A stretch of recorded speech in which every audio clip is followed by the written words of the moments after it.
नमस्कार दोस्तों। मैं हूं सौरभ पांडे और आप देख रहे हैं हमारा YouTube चैनल लीगल जुरेक्स।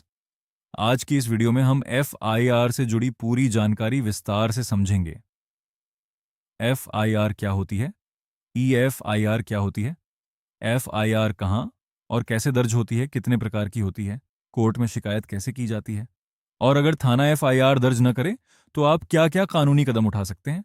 साथ ही हम BNSS 2023 की धारा 173 के सभी महत्वपूर्ण उपखंडों को भी आसान भाषा में समझेंगे, तो वीडियो को अंत तक जरूर देखिए।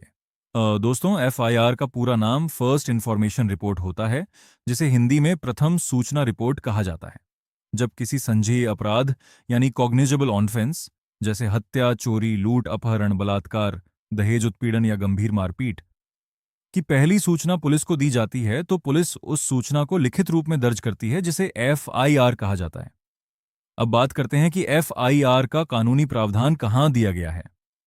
FIR का प्रावधान भारतीय नागरिक सुरक्षा संहिता 2023 यानी BNSS की धारा 173 में दिया गया है।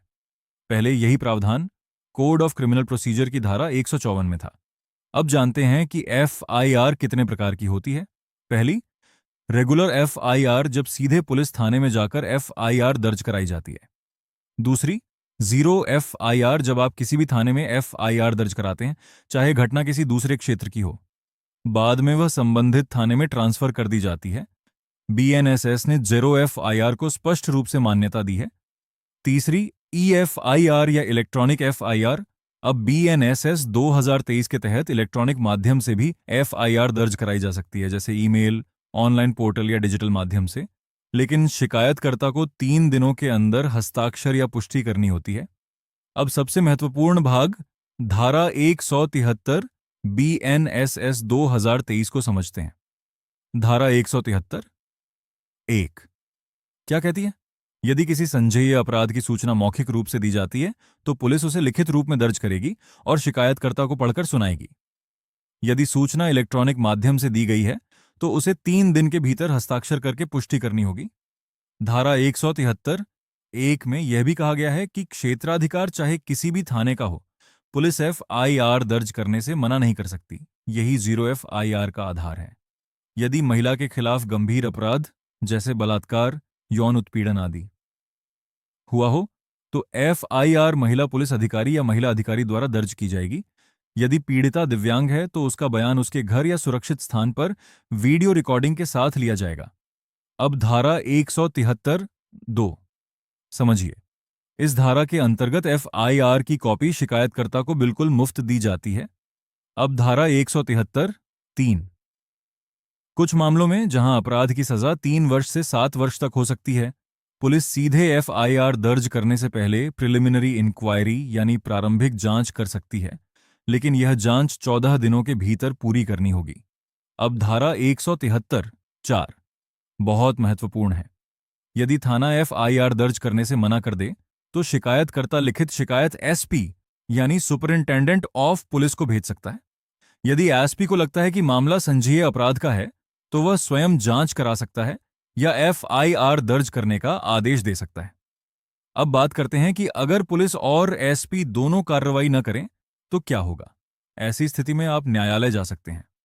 BNSS की धारा 175 3 के तहत न्यायिक मजिस्ट्रेट के सामने आवेदन देकर FIR दर्ज कराने और जांच करवाने की मांग की जा सकती है। कोर्ट पुलिस को FIR दर्ज करने का आदेश दे सकती है। अब जानते हैं कि क्या बिना FIR के सीधे कोर्ट में शिकायत की जा सकती है। हाँ, बिल्कुल। कोई भी व्यक्ति सीधे मजिस्ट्रेट कोर्ट में क्रिमिनल कंप्लेंट दाखिल कर सकता है। कोर्ट शिकायत और सबूत देखकर आरोपी को समन जारी कर सकती है या पुलिस जांच का आदेश दे सकती है। अब जानते हैं कि FIR में क्या क्या लिखा जाता है। घटना का समय और स्थान, अपराध का पूरा विवरण, आरोपी का नाम यदि ज्ञात हो, गवाहों की जानकारी और शिकायतकर्ता के हस्ताक्षर। दोस्तों, FIR की कॉपी शिकायतकर्ता को बिल्कुल मुफ्त दी जाती है और पुलिस बिना उचित कारण FIR दर्ज करने से मना नहीं कर सकती। यदि कोई पुलिस अधिकारी FIR दर्ज करने में लापरवाही करता है, तो उसके खिलाफ विभागीय और कानूनी कार्रवाई भी हो सकती है। तो दोस्तों, आज आपने FIR, EFIR, zero FIR, court complaint और BNSS की धारा 173 को विस्तार से समझा। अगर वीडियो पसंद आए तो वीडियो को लाइक करें, शेयर करें और हमारे चैनल लीगल जुरैक्स को सब्सक्राइब जरूर करें। मैं हूं सौरभ पांडे। मिलते हैं अगली वीडियो में एक नई कानूनी जानकारी के साथ। धन्यवाद। किसी भी प्रकार की कानूनी सलाह के लिए संपर्क करें। Gmail saurabnathpandey@gmail.com।